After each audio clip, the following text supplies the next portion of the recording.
Ferrari's season has been defined by a persistent gap to the front-runners in high-speed, power-sensitive conditions, a weakness that has repeatedly shown up at circuits like Spa-Francorchamps. Heading into the summer break, Mercedes driver Kimi Antonelli leads the championship with 204 points, 45 points clear of Lewis Hamilton in second, while Charles Leclerc sits third for Ferrari, just 28 points off George Russell. Against this backdrop, Ferrari is now preparing its most significant aerodynamic update of the second half of the season. The team will bring its updated MACARENA rear wing to the Hungarian Grand Prix, fitting it to both cars from the first practice session, without a single car trial period. Alongside it, Ferrari will reintroduce its full high downforce floor package, first seen in Spain. Both updates arrive together, on both cars, at the same event. This raises a direct question: why is Ferrari committing both cars to an unproven concept, on this specific circuit, at this point in the season, rather than following the more cautious single-car approach other teams have taken with similar updates? The wing itself carries 3 stacked curved winglets positioned ahead of the main rear wing plane. This layout is conceptually close to the solution McLaren ran at the Monaco Grand Prix. A separate addition to the trailing edge flap draws comparisons to Mercedes' own wing design. Both elements serve the same function, cleaning up disturbed airflow coming off the floor, diffuser, and beam wing before it reaches the main wing surfaces. Air passing under the car at high speed becomes turbulent by the time it exits the diffuser, and if that turbulent air hits the rear wing directly, it reduces the wing's efficiency. The winglets and flap addition are designed to condition that airflow before it arrives at the main wing plane. The stated goal is to generate more rear downforce without a proportional increase in drag, which is the central trade-off in all rear wing design. Reports have suggested a separate, lower drag version of this concept is being developed for power circuits later in the season, though this claim remains unconfirmed and should be treated with caution rather than as settled fact. The Hungaroring provides a specific set of conditions that make it a logical test bed for this update. The circuit has 14 corners and offers minimal reward for straight-line speed. There is effectively one real overtaking zone on the entire lap, located at turn 1. This stands in direct contrast to Spa-Francorchamps, a circuit that rewards straight-line efficiency and energy deployment over mechanical grip, traction, and tire life. At Spa, long straights and high-speed corners place a premium on low-drag configurations and power unit deployment, conditions that have not favored Ferrari this season. The SF26 has shown strength in slow to medium speed corners throughout the season, a characteristic that plays directly into what the Hungaroring demands. Hungary removes the car's primary weakness from the equation almost entirely, since the layout does not demand the high-speed efficiency that has worked against Ferrari at circuits like Spa. In effect, testing a downforce-focused update at a track that rewards downforce removes one major variable from the assessment, making it easier to isolate whether the wing itself is working as intended. The floor and wing updates function as a paired system rather than 2 separate changes. The 3-element floor edge, first introduced in Spain, returns alongside the new wing for this race.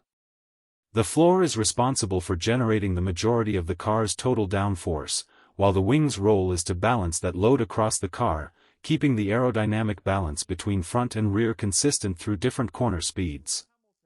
Because of this relationship, the 2 updates are designed to work as intended only when run together. Introducing one without the other would leave the aerodynamic balance incomplete, since a change to underbody downforce without a corresponding change to the rear wing would shift the car's balance in ways that are difficult to predict and correct through setup alone.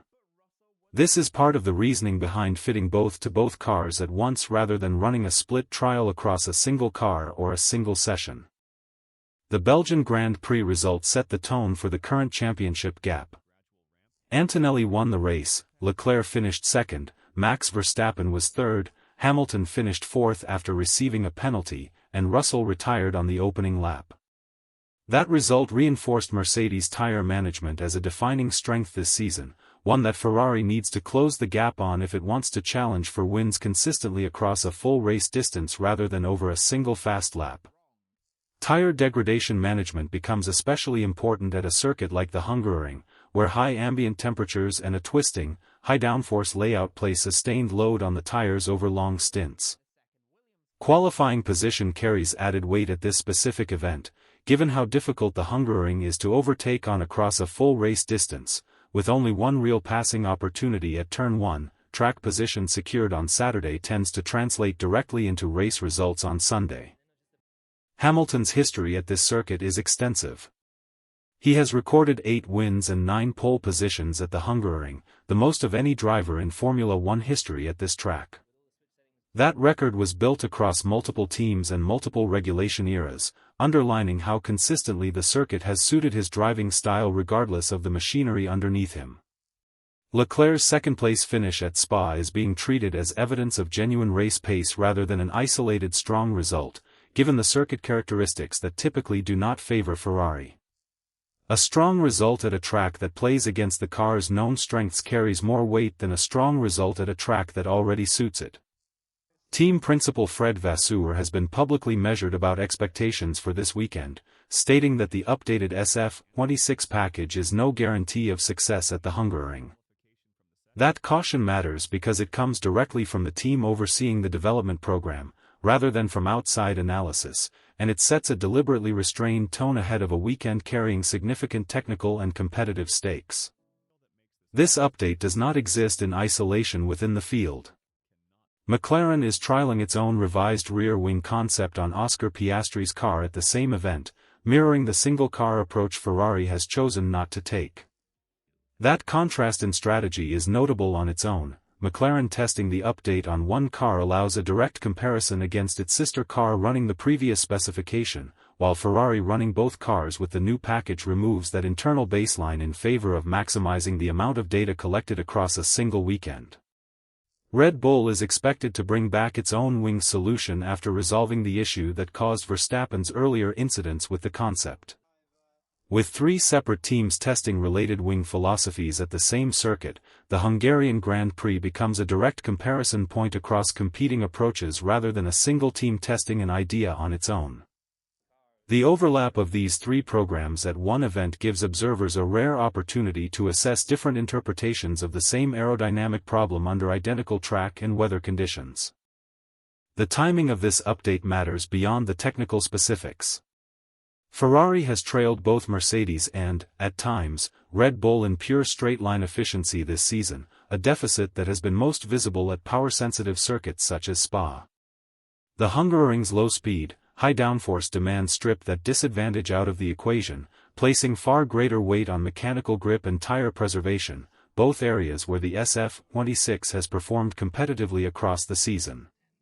Fitting the new wing and floor package to both cars simultaneously, rather than running a comparative single-car test, signals a level of internal confidence in the simulation data behind the update, even as Vasseur tempers external expectations. Running both cars with the same specification also removes any ambiguity in setup comparisons between Leclerc and his teammate, since both drivers will be working from an identical baseline for the first time with this configuration. The pairing of the floor and wing also reflects a broader trend in current Formula One aerodynamic development, where teams increasingly treat the underbody and rear wing as a single coordinated system rather than independent components. The 3-element floor edge design first seen in Spain was already understood to shift a larger share of total downforce generation toward the floor and diffuser. Introducing the MACARENA Wing without that floor update would leave the rear of the car unbalanced relative to the front, since the two were developed together to manage the same airflow structures coming from beneath the car. This is the technical basis for Ferrari's decision to reintroduce both elements at the same race rather than staggering their return across separate weekends, which would have delayed a full assessment of the package's real performance impact. The gap in the championship adds context to why this weekend carries weight beyond the technical trial itself. Antonelli's 45-point lead over Hamilton, combined with Leclerc sitting just 28 points behind Russell, means results at the Hungaroring have direct consequences for the constructors' and drivers' standings alike. A circuit that suits the SF26's slow corner strength, arriving at the same time as a wing and floor package designed to address the car's high-speed limitations, gives Ferrari a data point that will be measured against both Antonelli's current form and Mercedes' tire management advantage. Whether the update translates into pace on track will be assessed directly against Hamilton's own historical dominance at this specific circuit, where his 8 wins and 9 poles set a benchmark that predates his move to Ferrari entirely, and against Leclerc's recent form, which suggests the car itself may already be closer to the front than the championship table currently reflects.